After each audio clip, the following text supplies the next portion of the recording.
When the Civil War ended in 1865, nearly 4 million enslaved African Americans were suddenly free. For generations, freedom has been a dream. Now it was real. But freedom alone didn't bring equality. The South's economy has collapsed. Cities were burned, and white Southerners resisted change at every single turn. The years that followed, known as Reconstruction, became one of the most hopeful and heartbreaking chapters in American history.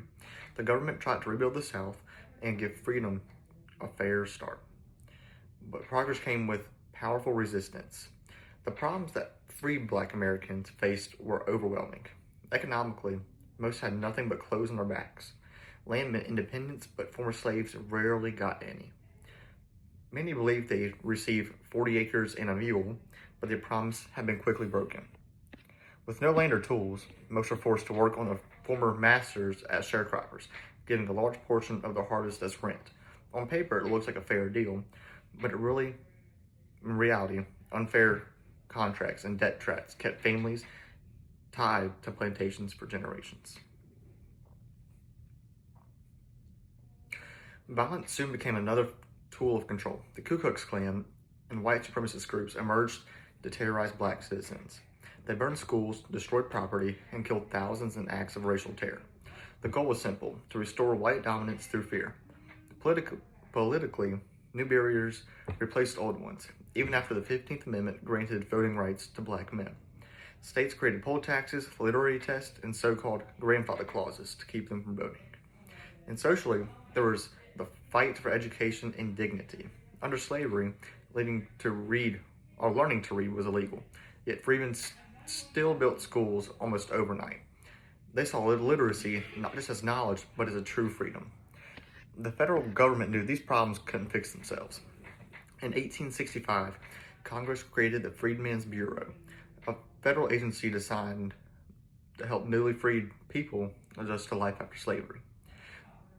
The Bureau set up hospitals, distributed food, reunited separated families, and built over 4,000 schools across the South.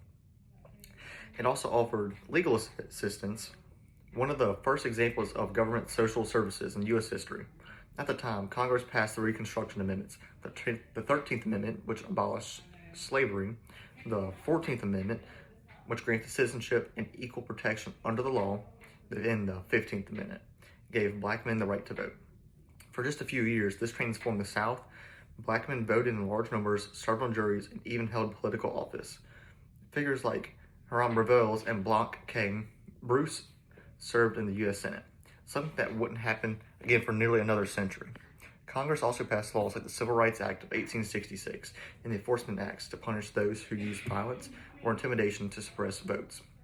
For the first time, America looked like it might truly live up to its founding ideals.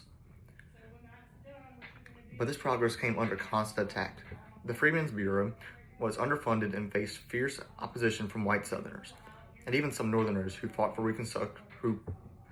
Reconstruction has gone too far. By 1872, it was shut down, leaving free people without much federal support. Meanwhile, violence and intimidation continued to rise.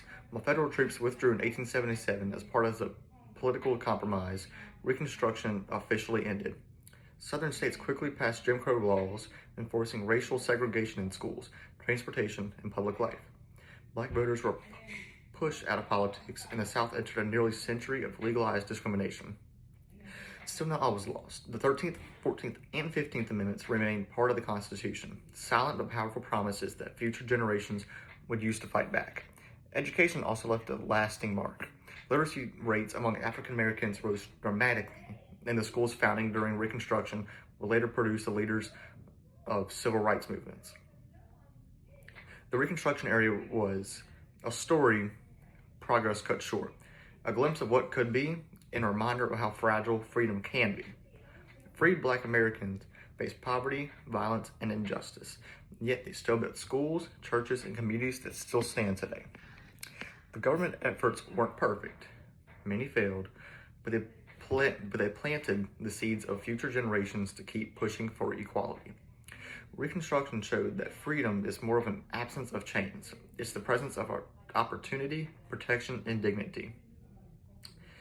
And that struggle for true freedom didn't end until 1877. It even continues now.